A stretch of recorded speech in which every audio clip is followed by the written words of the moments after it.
8 players who need to redeem themselves in this next upcoming season. Let's go. At number 1, we have Russell Westbrook. Now, I know every single year Westbrook says like, oh, I have nothing to prove, making the NBA was enough to prove or whatever, but that's just so false. Okay, you have a stigma around you that you can't win, and you have a Laker jersey on, the same jersey that Kobe had, and Kobe got so many fans that, like, man, you can't let them all down, Westbrook. Like, I think either win the finals or at least lose, but put up a respectable performance of like actually being decently efficient. But yeah, Westbrook, if he does that, he's gonna get a lot more love. Even just putting on a Laker jersey, like, you have that expectation now, and you need to fulfill it for real. At number 2, it has to be Ben Simmons. Now, Ben Simmons, people forget what really killed the 76ers, and it was that Ben Simmons could not hit a free throw. If Ben Simmons could hit a free throw, and even, he might not be aggressive enough, but if he could hit a free throw, they would have beat the Hawks in like 6. And this is coming from a Hawks fan. He just needs to get a mentality right. If you could just get also like a pull-up mid-range, he needs to show the league that he is a really, really good player, because obviously he's a great playmaker, a great defender, a great rebounder. Every part of the game except scoring he's great at. So if he can just prove himself in the scoring area, then he will be completely fine. Now, player number 3 is Kristaps Porzingis. Man, we saw in New York how dominant he could be, and I think that last year he wasn't really in a system where he could be as dominant because it was pretty much all about Luka. I feel like with Jason Kidd, I don't know why he's a coach, but as long as Jason Kidd is a coach, he's probably going to get Porzingis involved in like a pick and roll, because that's what Jason Kidd likes to do. He's probably going to get Luka to play make a lot more, to his teammates, get him more involved, and Porzingis can really prove himself. People forget how good he was in New York. Even though he's gone through injuries, he can go right back to that state at any time. Number 4 is Kemba Walker. Now, Kemba Walker, I am pretty low on him, especially in Boston. I was pretty low on him, but he's in New York now. He has a legitimate backup point guard, so I don't like in Derrick Rose. I don't know how many minutes he's going to be getting, but I mean, hey, if he has something to prove, and that is he's a really good player. We've seen it in Charlotte, and you're in New York now. You're in Madison Square Garden. You're gonna have to perform every night for the fans to really mess with you. And they have not too high of expectations, but play in for sure expectations, if not of 5 or 6 seed.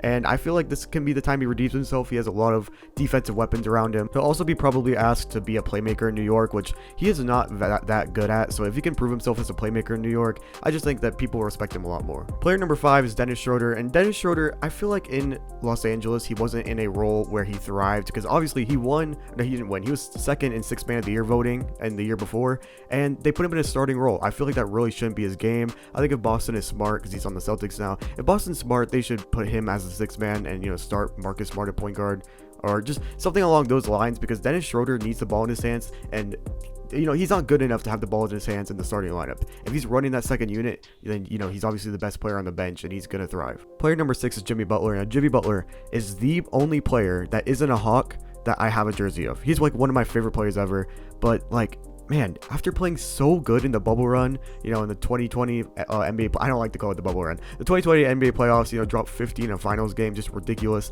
and then playing so bad last year against the same team that he beat, you just have to wonder, like, is he really that good? Is he a top 20 player? I don't really know, but he has that to prove now. He has, Jimmy Butler is a good playmaker, but now he has a definite playmaker and another really good defender in KyleLowry. I just think there is no excuse for them not to get to the second round this year, especially if Jimmy Butler is really that guy. So this is really his chance to prove himself. At number 7, I'm going to Utah Jazz. Now, I'm not gonna. This is kind of a cheat. I'm saying an entire team instead of a player, but I don't want to put it all on Rudy Gobert, because if we're being honest, the Jazz's defense is so bad without Rudy Gobert, and there's a reason that he left Terrence Mann wide open like 8 times in a row. And it's because no one else can defend anybody. So I think that everyone needs to improve.